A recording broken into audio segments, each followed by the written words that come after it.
அனைத்திந்திய அண்ணா திராவிட முன்னேற்றக் கழகத்தினுடைய துணை பொதுச் செயலாளர் அண்ணன் தினகரன் அவர்களை நான் ஏற்கனவே தீகார் சிறையிலே சென்று சந்தித்தேன். அதற்கு பிறகாக அவர் விடுதலை அடைந்ததுக்கு பிறகாக நான் இதுவரை அவரை சந்திக்கவில்லை. ஆகவே அவரை மரியாதை நிமித்தமாக நட்பு ரீதியிலே அவரை நலம் விசாரிப்பதற்காக வந்து சந்தித்தேன். குடியரசுத் தலைவருக்கு ஆதரவு தெரிவிப்பது தொடர்பாக ஏதாவது ஆலோசனை நடைபெற்றது? அது அந்த குடியரசுத் தலைவருக்கான அந்த தேர்தலை பற்றிய எந்த விவாதங்களும் எந்த பேச்சுவார்த்தையும் நடைபெறவில்லை. முதலமைச்சர் வந்து பாஜக ஆதரவு தெரிவிப்பதாக அறிவிச்சிருக்காரு. நீங்க என்ன வாக்களிப்புன்னு சொல்லியிருக்காரு? பாஜக ஆதரவு கொடுத்தா இப்ப ஆதரவு கொடுத்துட்டாங்க. இப்போ உங்களோட நிலைப்பாடு என்ன? தமிழ்முன் அன்சாரி அவர்கள் மனிதநேய ஜனநாயக கட்சியின் பொதுச் செயலாளராக அவர் எடுத்திருக்கக்கூடிய முடிவு அவருடைய இயக்கம் சம்பந்தப்பட்டது.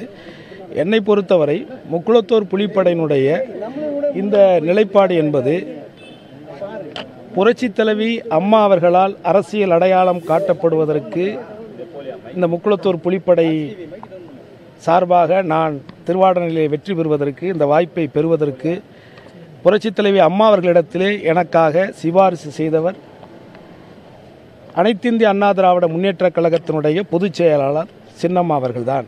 புரட்சித் தலைவி அம்மா அவர்களுடைய மறைவுக்கு பிறகு அந்த இயக்கத்தினுடைய பொதுச் செயலாளராக இருக்கக்கூடிய சின்னம்மா அவர்கள் என்ன முடிவெடுக்கிறார்களோ அந்த முடிவுக்கு கட்டுப்படுவதுதான் முக்குளத்தூர் புலிப்படையினுடைய தோழமையினுடைய ஒரு நிலைப்பாடு.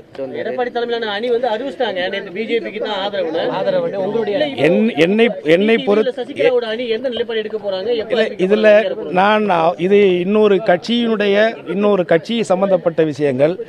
அதிலும் குறிப்பாக இந்த அணி அந்த அணி என்று பேசுவதற்கு எனக்கு உரிமை இல்லை. என்னை பொறுத்தவரை இந்த இயக்கத்தினுடைய பொதுச் செயலாளராக இருந்த புரட்சித் தலைவி அம்மா அவர்கள் தான் எனக்கு இந்த அங்கீகாரத்தை எனக்கு வாய்ப்பை கொடுத்தார்கள். இந்த வாய்ப்பை பெறுவதற்கு அன்றைக்கு எனக்கு உறுதுணையாக இருந்தவர்கள் சின்னம்மா அவர்கள். அவருடைய மறைவுக்கு பிறகாக அந்த இயக்கத்தை சார்ந்த அத்தனை நிர்வாகிகளும் சேர்ந்துதான் சின்னம்மா அவர்களை பொதுச் செயலாளராக தேர்ந்தெடுத்திருக்கிறார்கள். அந்த பொதுச் செயலாளர் இந்த தேர்தலில் என்ன முடிவெடுக்கிறார்கள் என்பது எனக்கு தெரியவில்லை. இதுவரை என்னை அவர்கள் சந்திக்கவும் இல்லை, அழைக்கவும் இல்லை. இது விஷயமாக என்னிடத்தில் எந்த கருத்துக்களும் கேட்கவில்லை. அப்படி ஒரு நிலை ஏற்படுகின்ற பட்சத்தில் என்னுடைய விளக்கத்தை நான் நிச்சயமாக உங்களிடத்தில் தெளிவுபடுத்துகிறேன். இப்ப திடீர்னு அசெம்பிளியில தோழமை கட்சிகள் வெளிநடப்பதற்கான காரணம் என்ன சார்? அது காரணம் என்பது மத்திய அரசாங்கத்தால் திடீரென்று ஒட்டுமொத்தமாக மாட்டு இறைச்சிகளுக்கான ஒரு தடை விதிக்கப்பட்டிருந்தது. அந்த தடையை உணவு என்பது ஒரு ஜனநாயக நாட்டிலே உணவு என்பது ஒவ்வொருடைய தனிப்பட்ட உரிமை என்கின்ற காரணத்தால் அந்த தடையை நீக்க வேண்டும், அதற்கான ஒரு சிறப்பு தீர்மானத்தை சட்டமன்றத்திலே முதலமைச்சர் அவர்கள் உருவாக்க வேண்டும் என்கின்ற வேண்டுகோளை தோழமை உறுப்பினர்களாக இருக்கக்கூடிய நானும் தனியரசு அவர்களும் அன்சாரி அவர்களும் முன்மொழிந்தோம்.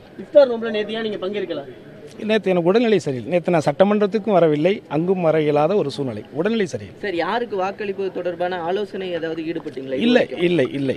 அது விஷயமாக எந்த விதமான ஒரு பேச்சுவார்த்தையும் இல்லை. முழுக்க அண்ணன் தினகரன் அவர்களை, கழகத்தினுடைய துணை பொதுச் செயலாளராக இருக்கக்கூடிய தினகரன் அவர்களை சிறைச்சாலையில் சந்தித்ததற்கு பிறகாக இதுவரை அவரை சந்திக்காமல் இருந்தேன். மரியாதை நிமித்தமாக நலம் விசாரிப்பதற்காக மட்டுமே வந்து சந்தித்தேன்.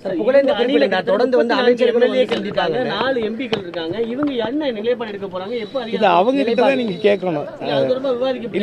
இல்ல சகோதரரே, நான் இது வந்து நீங்க அந்த கட்சியினுடைய பொறுப்பாளர்கள்ட்ட தான் நீங்க கேட்கணும். அது விஷயமாக என்னிடத்தில் அவர்கள் எந்த விதமான கலந்தாலோசிக்கவில்லை. இதுவரை அழைப்பு இல்லை என்பதை உங்களிடத்திலே ஆல்ரெடி நான் ஏற்கனவே சொல்லிவிட்டேன்.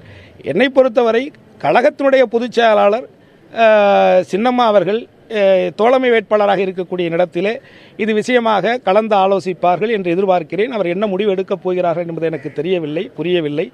ஆகவே விரைவில் நிச்சயமாக அதற்கான விடை கிடைக்கும் என்று நம்புகிறேன்.